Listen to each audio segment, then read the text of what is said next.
Bang Doli, dengan adanya nama Erick Thohir di kursi Menpora, bukan lagi kader Partai Golkar, tapi di sisi lain sudah ada nama Pak Karding di P2MI. Apakah sebelumnya sudah ada diskusi-diskusi khusus antara Partai Golkar dengan Presiden Prabowo?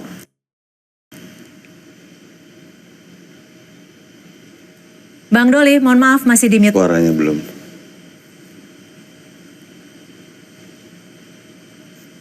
Ya, silakan.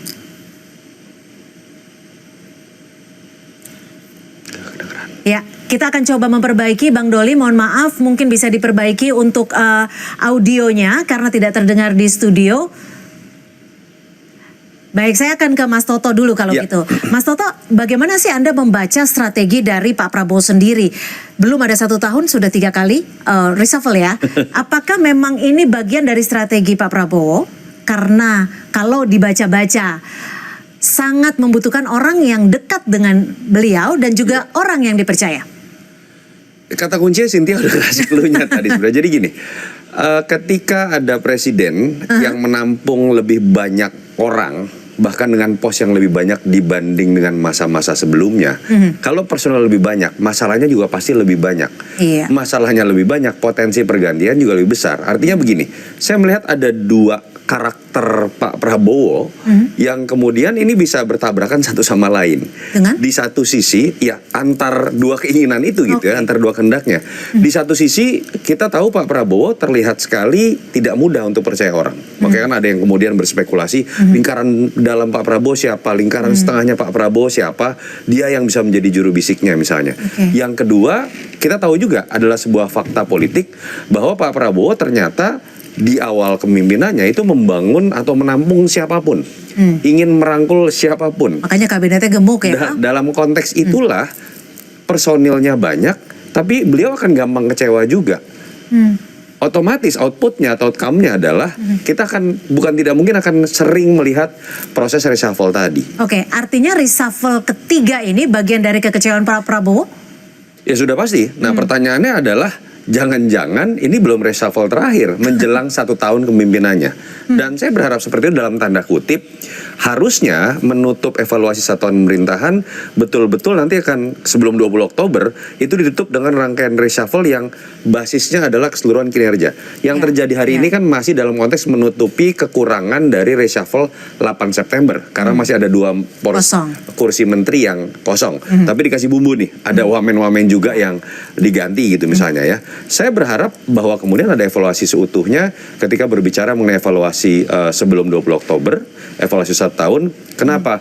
Cynthia, ini presiden dengan ambisi terbesar sepanjang setelah reformasi. Nggak ada yang berani target ekonomi, pertumbuhan ekonomi 8%. Berani membuat program bombastis dengan ratusan triliun anggaran dalam kondisi yang lagi tersendat-sendat loh penerimaan negara. Kalau itu tidak diimbangi oleh eksekusi yang baik, tentu saja dari personal yang baik, yang jujur tidak mudah didapatkan dari kabinet yang terlalu akomodatif. Karena kompromi, tidak ya? Ya, pada akhirnya mau tidak mau pembentukan kabinetnya kompromistis. Evaluasinya jangan kompromistis dong. Jangan lagi didasarkan pada keterwakilan, harus tanpa beban. Pak Prabowo bicara mengenai evaluasi dari kinerja. Nah itu yang kita tunggu ujungnya akan seperti apa. Oke, saya akan coba ke Bang Doli. Bang Doli, menyambung pertanyaan saya yang sempat terjeda. Apakah dari Partai Golkar sendiri sempat berdiskusi dengan mungkin orang dekat Pak Prabowo, mungkin dengan Pak Prabowo langsung terkait dengan kursi ataupun bagian dari dari Golkar di Kabinet Merah Putih? Ya pasti bahwa seperti yang saya katakan tadi, penyusunan kabinet ini kan tentu dari awal itu melibatkan unsur partai politik. Dan tentu komunikasi yang dilakukan itu melalui ketua umum partai politiknya. Dan kami di Partai Golkar juga sudah memberikan kepercayaan ya bahwa representasi dari Partai Golkar untuk bicara tentang kabinet kepada presiden itu adalah ketua umum. Dan tentu saya kira munculnya nama Pak Mukhtarudin itu ya, terus kemudian diberhentikannya Pak Dito sebagai Menpora dan kemudian Pak Mukhtarudin ditempatkan sebagai Menteri P2MI itu pasti sudah melalui komunikasi antara Pak Presiden dengan Ketua Umum Partai Golkar. Apa saja sebenarnya yang dibahas ataupun diskusi Partai Golkar seperti apa dengan Pak Presiden? Waduh, saya detailnya saya tidak bisa, karena saya tidak tahu ya, karena yang diskusi antara Pak Prabowo dengan Pak Bahlil sebagai ketua umum gitu. Dan pembicaraan detailnya seperti apa kami tidak diberikan informasi, tetapi hasilnya yang kemudian kita sudah lihat bahwa Pak Mukhtarudin menjadi Menteri P2MI dan Pak Dito berhenti sebagai Menteri Pemuda dan Olahraga.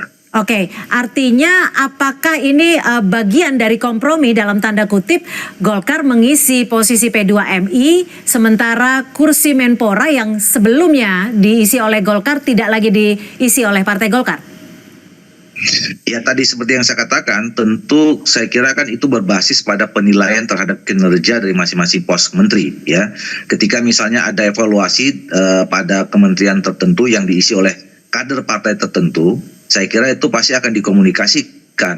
Nah, ketika kemarin misalnya Pak Dito termasuk yang di dalam penilaian harus kemudian diganti, ya pasti, dan Pak Dito adalah kader Golkar, pasti Pak Prabowo sebagai presiden, sebagai juga pimpinan koalisi, pasti akan menyampaikan kepada Pak Bahlil sebagai ketua umum, dan kemudian ada pembicaraan lebih lanjut ketika dalam mengisi pada posisi-posisi lainnya di dalam pergantian kabinet ini. Oke, Mas Toto, kalau Anda menganalisa orang-orang yang dipilih Pak Prabowo ini seperti apa sih?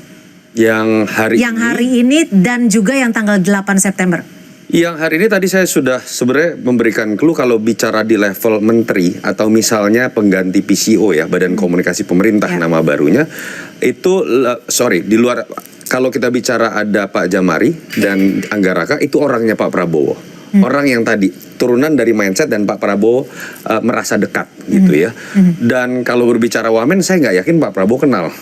Oh gitu. Nama-nama yang kemudian. Artinya ada yang membisikkan Pak Prabowo, orang-orangnya ini aja atau yang menunjuk. Loh, kalau partai ya tentu saja partai. Ya. Dan terlihat sekali dari pembentukan kabinet yang jumlah wamennya terbanyak sepanjang sejarah, Pak Prabowo kan terkesan memberikan cek kosong.